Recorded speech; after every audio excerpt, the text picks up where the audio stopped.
Astro సిండికేట్లో మీ personal and business promotions కోసం కింది నెంబర్కు కాంటాక్ట్ చేయండి.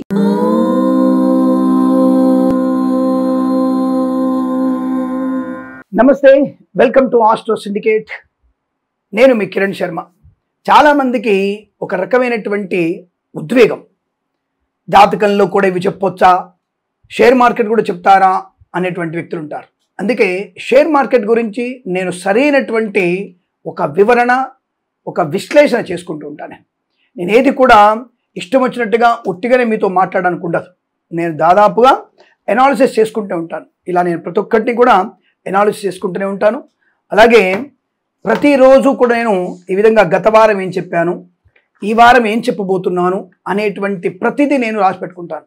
మీకు కావాలంటే 6 months బ్యాక్ ఉన్నటువంటి పేపర్లు కూడా నాది ఇలాగే ఉంటాయి. పేపర్లు ఇలాగే ఉంటాయి. అంటే ఏదో నోటికి వచ్చింది వాగేద్దాం, చెప్పేద్దాం అన్నటువంటిగా చెప్పండి. మీరు కింద కామెంట్స్ని చూడనుకుంటారు, చూస్తాను నేను. ఎందుకంటే ఇవి కూడా చెప్తారా, వీళ్ళు నమ్ముకుంటే నాశనం అయిపోతాము. ఏం నాశనం అవుతున్నావు నువ్వు? నా వల్ల ఏం నష్టం వస్తుంది? నేనేమంటున్నాను, పెద్దల సూచనలు, మీకున్నటువంటి అనుభవాన్ని కూడా తీసుకోండి. జ్యోతిష్య ప్రధానమైనటువంటి విషయాల్ని మాత్రమే చెప్తున్నాను నేను. జ్యోతిష్యం ద్వారా ఈ రాశి వారికి ఇలా ఉంటుంది అని చెప్పడం నా ఉద్దేశం. ఈ వారంలో చూడండి, దాదాపుగా నాకు తెలిసినంత వరకు మేషము, మీన రాశి వారికి ఏమాత్రం బాలేదు. మేషరాశి వారికి, మీన రాశి వారికి ఏమాత్రం బాలేదు షేర్ మార్కెట్. ఎప్పటి నుంచి? అది కూడా అంటే అక్టోబర్ 6వ తేదీ నుంచి 10వ తేదీ మధ్యలో ఈ 2 రాశుల వారికి ఏమాత్రం షేర్ మార్కెట్ అనుకూలంగా లేదు. అక్టోబర్ 6 నుంచి 10 వరకు. మరి బాగున్న రాశులు ఏమిటి అని అడిగితే సింహము, కన్య, వృశ్చికము, ధనుస్సు, కుంభరాశి వారికి అద్భుతం ఉంది. తప్పకుండా వీరికి లాభం ఉంది. మరి కుంభరాశి వారికి ఏం నష్టం ఉంది? ధనుస్సు రాశి వారికి అర్ధాష్టమిషన్ ఉంది. మరి సింహరాశి వారికి అష్టమిషన్ ఉంది. మరి వీళ్ళకి ఎలా పనికి వస్తుందండి? ఎలా బాగుంటుంది? ఆ వారంలో వారికి శుక్రుడు, గురుడు, బుధుడు యొక్క గ్రహాల యొక్క శుభ ప్రయోజనాల వల్ల వారికి ఆర్థిక లాభం ఉంటుంది. ఆకస్మిక ధనప్రాప్తి ఉంటుంది. ఆ ధనప్రాప్తి అనేది 10,000 ఉండొచ్చు, 10 లక్షలు ఉండొచ్చు, 10 కోట్లు ఉండవచ్చు, 100 కోట్లు కూడా ఉండవచ్చు. ఇది తెలుసుకోకుండా వీళ్ళు నమ్ముకుంటే మనం తప్పుదారి పట్టినట్టే, వీళ్ళు నమ్ముకుంటే నాశనం అయిపోతాం, అందరికీ వీళ్ళ యొక్క ట్రెండ్ పెంచుకోవడానికి, వీళ్ళ యొక్క రీల్స్ పెంచుకోవడానికి, వీళ్ళ వీడియోలు పెంచుకోవడానికి అందరినీ తప్పుదో పట్టిస్తుంటారు. ఎవరు తప్పుదో పట్టించారు నిన్ను? నువ్వు నా చూడకుండా ఎన్నోసార్లు పెట్టుబడి పెట్టావు, ఎంత సంపాదించావు? ఇక్కడ కామెంట్ చేసిన ప్రతి ఒక్కరిని అడుగుతున్నా నేను. మీ నా జాతకాలు నేను చెప్పక ముందు మీరు పెట్టుబడి పెట్టారు కదా, ఎన్ని కోట్లు సంపాదించారు? ఇప్పుడు నేను చెప్పినందు వల్ల ఎన్ని కోట్లు నష్టపోయారు? మాట్లాడండి ఒకసారి. కాబట్టి ఒక కామెంట్ చేయడానికి అర్థం పర్థం ఉండాలి మనకి. నేను కామెంట్ చేసి చెప్పట్లా, నేను పరిశోధన చేస్తున్నాను చెప్తున్నాను నేను. ఇది పరిశోధనల ప్రక్రియ. కాబట్టి దాన్ని బట్టి మీరు అంచనా వేసుకోండి. ఒక సమయంలో హఠాత్తుగా యుద్ధం వస్తుంది, దానికి రాహు, కేతువు, కుజుడు కారకుడు అవుతాడు. ఒకసారి అనుకూల శుభయోగాలు ఉంటాయి. ఇప్పుడు RBI మొన్న ఇచ్చినటువంటి వడ్డీ రేట్ల గురించి అందరు తటస్థంగా ఉంది. దానివల్ల మంచి ప్రయోజనాన్ని పొందుకున్నాగా. ప్రారంభంలో ఇబ్బంది ఉంటూ మంగళవారం ఇబ్బంది అని చెప్పాను, స్పష్టంగా నాకు గుర్తుంది.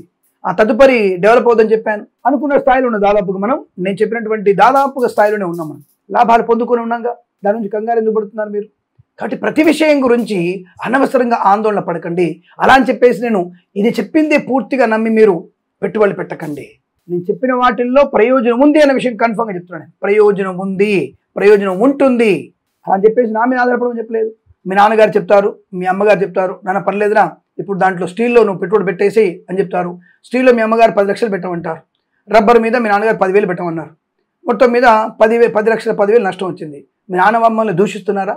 మీ అదృష్టంతో కూడా వాళ్ళగా.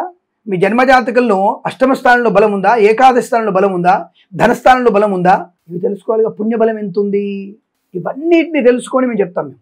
కాబట్టి మరి అంటే ఎందుకు చెప్తున్నాం పుణ్యబలం లేనప్పుడు అంటే, గోచారంలో ఇవి బాగున్నాయి, ఇది కొంటే మీకు లాభము అని చెప్తున్నాం మేము.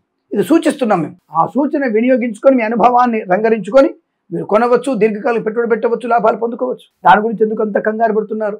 గుమ్మడికాయ దొంగవరా అంటే భుజాలు తడుముకున్నట్టే ఉంటుంది. కాబట్టి నేను చెప్పే విషయాన్ని అవగాహన కొరకు అన్న విషయాన్ని గుర్తించండి. చాలామంది చెప్తున్నారు, ఇప్పుడు మీరు ఎంతోమంది మీకు 190 రూపాయలు కట్టండి, నేను మీకు ట్రైనింగ్ ఇస్తాను, మీరు స్టాక్స్ పడిపోయినప్పుడు, కత్తిలాగా పైకి పోయినప్పుడు, కత్తి కింద పడినప్పుడు అనేటువంటి నేను కూడా చూస్తూ ఉంటాను నేను.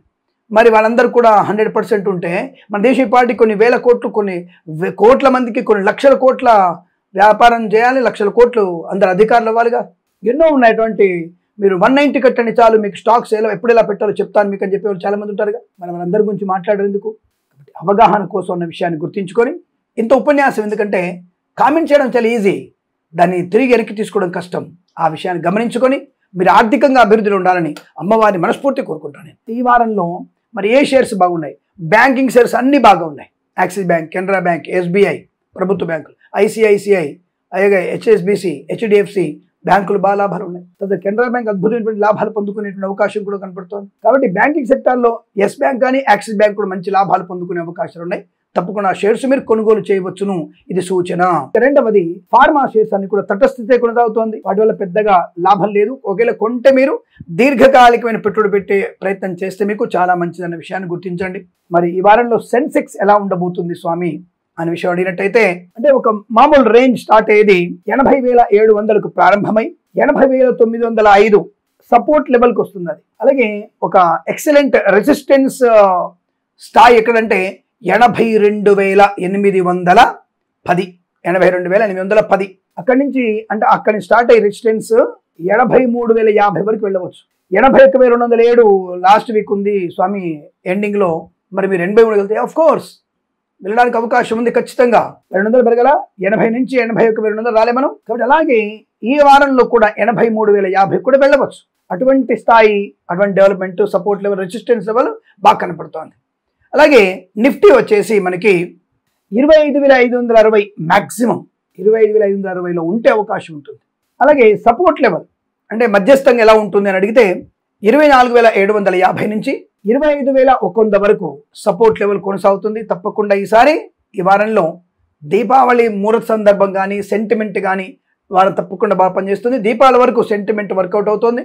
ఈ వారం మాత్రం ఈ లెవెల్లో మీకు నిఫ్టీ ఉండగలిగే అవకాశాలు బలంగా ఉన్నాయి. తప్పకుండా మీరు పెట్టుబడి పెట్టవచ్చును, లాభాలు స్వీకరించే అవకాశం కూడా ఉంటుంది. ఇక మరి టాటా మోటార్స్, మహేంద్ర అనుకోండి, అలాగే మారుతి అనుకోండి, అశోక్ లేలాండ్ లాంటి మోటార్స్ ఆటోమొబైల్ వ్యవస్థ కూడా మీకు మంచి లాభాల పంట పడే అవకాశం ఉంటుంది. తప్పకుండా దానివల్ల మీకు మంచి ప్రయోజనం, షేర్ల అభివృద్ధి కూడా ఉంటుంది.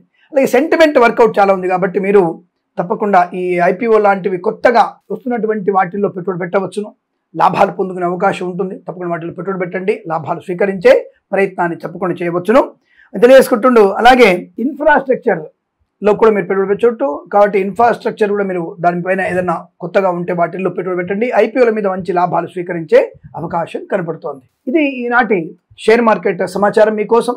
దీన్ని బట్టి మీరు తప్పకుండా మీ అనుభవాన్ని, పెద్దల సూచనలు, సలహాల్ని, మార్కెట్ ఒడిదుడుకుల్ని తెలుసుకొని అందులో పెట్టుబడి పెట్టి ఆర్థిక సంపన్నత, భారతీయ సుస్థిరమైనటువంటి ఆర్థిక ప్రయోజనానికి మీరు బాటలు వేయాలని మనస్ఫూర్తిగా కోరుకుంటూ, ప్రతి ఒక్కళ్ళం ధనమే కావాలి, ధనమూలం ఇదం జగత్. అటువంటి ధన ప్రాప్తి మీ ఇంట్లో ఉండాలని, పిల్లలకి మంచి భవిష్యత్తు కొరకు మనకి మంచి ధనం కావాలి, ఆ ధనం మంచిగా మీకు రావాలని, సమృద్ధి ధనం మీకు ఉండాలని మరొకసారి కోరుకుంటూ, సర్వే జన సుఖినో భవంతు. ప్రేమతో మీ కిరణ్ శర్మ.